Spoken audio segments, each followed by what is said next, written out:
Jedediah and his companions were engaged in an important business. They were bringing into the open that which others would prefer to keep hidden. But how they went about it was not at all po-faced or sombre. You could say their approach was even festive.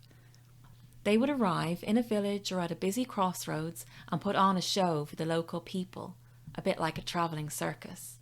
Often thousands came out to see them, mainly families with their kids in tow. Jed didn't mind if it were thousands or just a handful who turned up. Whatever the circumstances, the word was starting to spread across the land. Already in some parts, Jed and his small band were being feted like touring celebrities.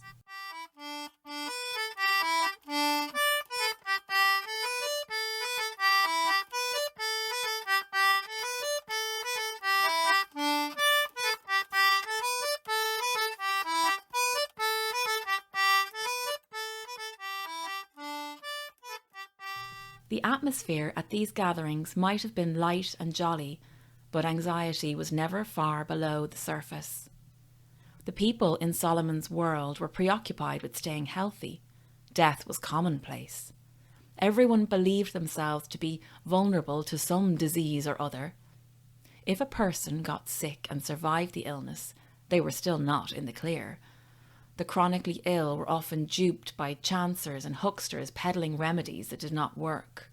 Or they might be shunned by friends and neighbours who feared they could catch the same disease if they did not keep away.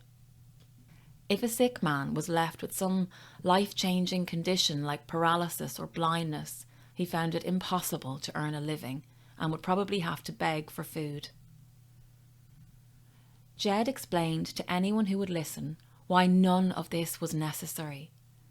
He, or sometimes one or two of his companions, demonstrated that suffering and death are not inevitable consequences of life. Life is for living. It is not a precursor to death, but a gift to be cherished and enjoyed for its own sake.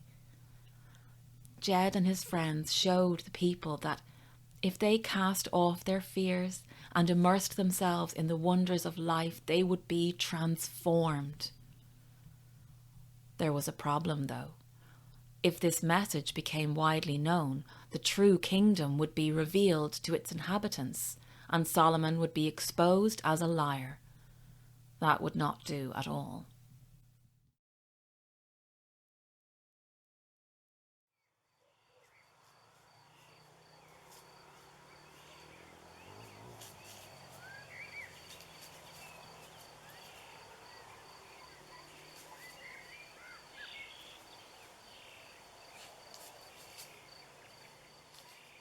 The old king was sitting in his study. It was a warm autumnal evening and the sun was already dipping below the horizon. A gentle breeze carried the scent from the garden through the open windows. It was just lovely, and the king inhaled deeply as he waited. Presently he heard the soft flip-flap of bare feet on the corridor outside. Uriel was coming to see him, and as usual she was not wearing shoes or slippers. Uriel was a large woman, standing 6 feet tall. She was neither fat nor thin, just well built. She had long, black, curly hair. When she pinned it up, thick strands were soon spilling out around her shoulders and down her neck. Between her size and her hair, she looked a bit wild and fearsome, but she was really a sweetie. As she entered, she went over to kiss the king gently on the forehead, before settling into the chair opposite his. Uriel spoke first. "You've been thinking about all that happened since Jed arrived in the kingdom." The king smiled at his visitor. "Yes, I wanted to talk to you about it. What have you heard about my son?" Uriel stretched out her long legs and clasped her hands in front of her. "Only that he was arrested for conspiracy to overthrow the Steward's regime. He was tried in a public forum before an assembly of the people's representatives. At the end of the trial, the assembly found Jedediah guilty and he was sentenced to death. However, before the sentence could be carried out, Jed escaped and cannot be found by the authorities. They are the bare bones. I can go into more detail if you like." The king was listening carefully. "Yes, please continue." Uriel resumed her narrative. The trial was managed meticulously, on the surface at least. There were lawyers and witnesses aplenty, and the legal authorities went to great lengths to make sure the procedures were all proper and correct. So, in theory anyway, Jedediah could have been cleared, but as we know, he wasn't. A verdict of not guilty would have been disastrous for Solomon. If that had been the outcome, the resulting publicity would have sent Jed's message flying through the kingdom much faster than before. What might have taken years of painstaking communication would have been accomplished in a matter of days or weeks. But the odds were stacked against Jedediah. His own attorneys did not stand by him, and the evidence given by some so-called defence witnesses was crucial. Two in particular did most of the damage. The king leaned forward. These were among Jedediah's closest companions, I understand. Uriel nodded. Yes. They were two brothers named Nicholas and Andrew. They often heard Jed speak about the kingdom, before and after Solomon took over. In their separate testimonies to the court, they said that Jedediah wanted to get rid of Solomon and put you back on the throne. The implication was that Jed was motivated by a desire to become king himself one day. Nicholas and Andrew also revealed the names of others in Jed's circle who really were plotting against the Steward's regime. Their evidence created a picture of Jedediah as a dangerous firebrand who was itching to start a bloody revolution. Other witnesses told the same story, but it looks like the evidence of the two brothers was decisive in the end. The king sat back in his chair. That indeed is what it looks like. But what those witnesses said was correct. Jedediah did want to restore me as king, and a few of those who followed him were part of a revolutionary group. But if the two brothers had been probed about Jedediah's true feelings towards Solomon, there might have been a different outcome.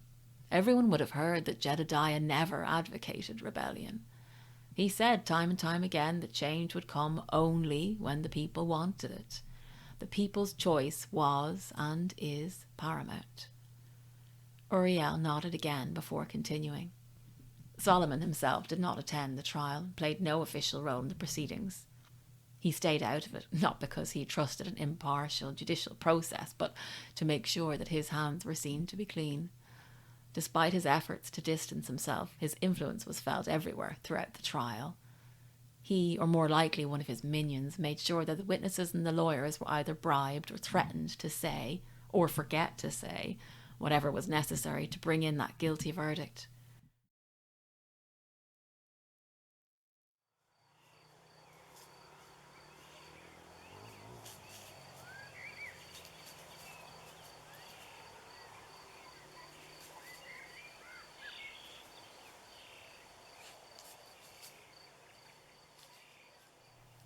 The king sighed and gazed out at the darkening sky.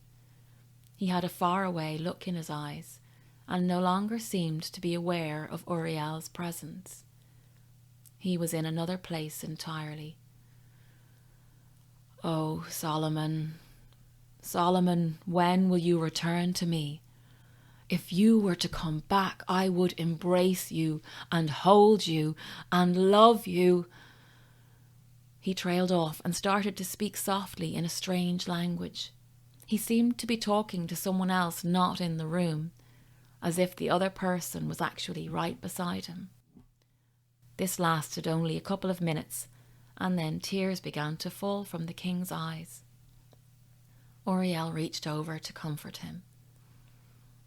"My sweet king, all will be well in the end. Solomon has to arrive at the edge of his own abyss before he realizes there is nowhere else to go. Then he will return. I hope so. Surely he sees you with your hands outstretched to welcome him. Surely he will not remain defiant." The king came back to himself. He looked at Uriel and resumed his conversation with her. If Solomon were to change, everything would be heavenly.